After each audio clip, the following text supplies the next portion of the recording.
Hi, this is Julie with Consider It Joy Homestead. I just thought I'd hop on here real quick to kind of give you guys a rundown on what's going on.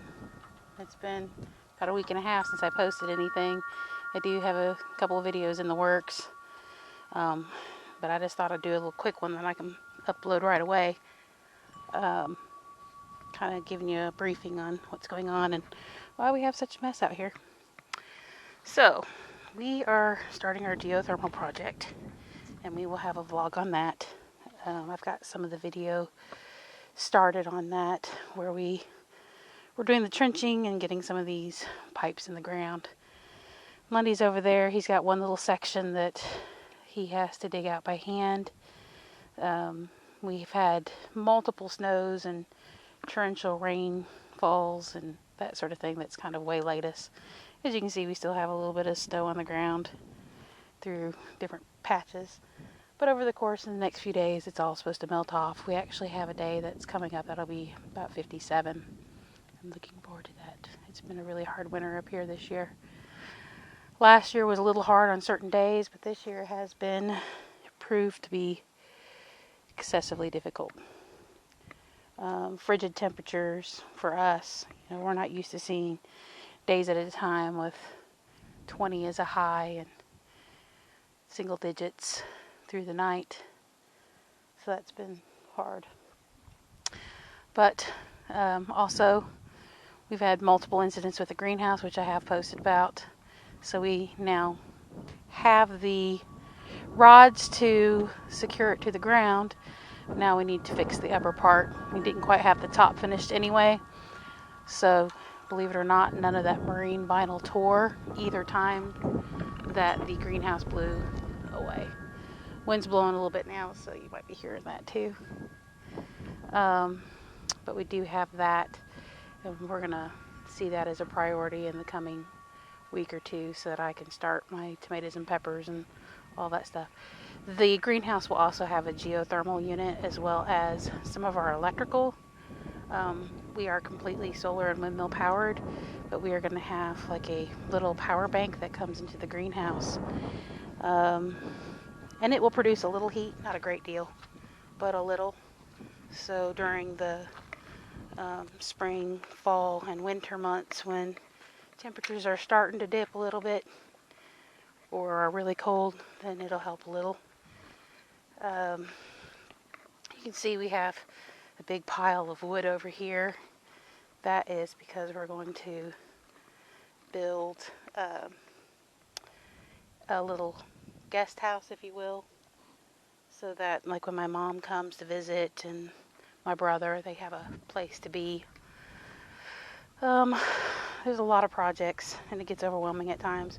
We keep trying to do one project at a time, but then something interrupts it, so we start something else and then something interrupts that.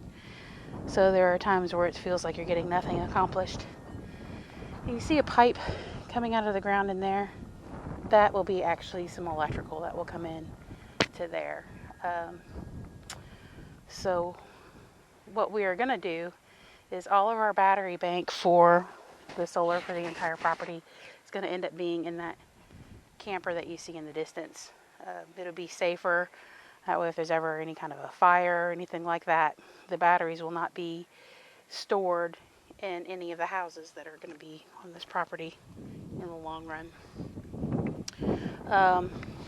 In the distance, you can see my son and his wife's house coming along. They got a little bit left to do on the outside before they'll be starting on the inside, putting the insulation in and getting the wiring and all of that going. So they will also use power from the power bank, as well as the little place that we end up having over here will also as well. Garden wise, I don't have a whole lot going on just yet. I do have garlic in the half of that bed over on the other side. I'm getting ready to go ahead and put some onions in there as well. Probably this coming week. Everything's kind of a mess. We've had to use the tractor to go up and down the mountain a couple of times because the roads were so bad. It just sort of looks trashy out here right now. With the cold and wet, everything's just been so wet. So muddy.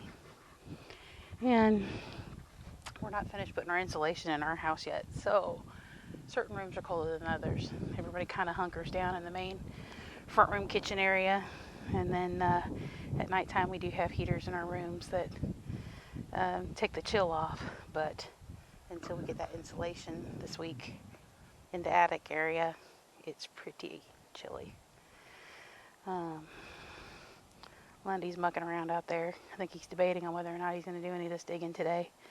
I think it might be a little bit too wet yet. Might be counterproductive. But we do have lines in all these muddy areas that you see. We have our geothermal lines underground about 4 feet. So that's been the project so far. And we'll share more as it comes. Pretty mucky, huh? Yeah, it's either the ground's too frozen to try to dig by hand, or it's too wet to try to use The tractor. backhoe, because everything will sink. Yeah, I might need a couple more days of drying out. We're supposed to get it, so thank God for that. I was just kind of updating everybody on all of the mini projects that we have There's many. going on. There is many. Yeah. So I'll try to keep you apprised of what's happening and let you watch us do some of these projects as we go. And that's it for now. Bye.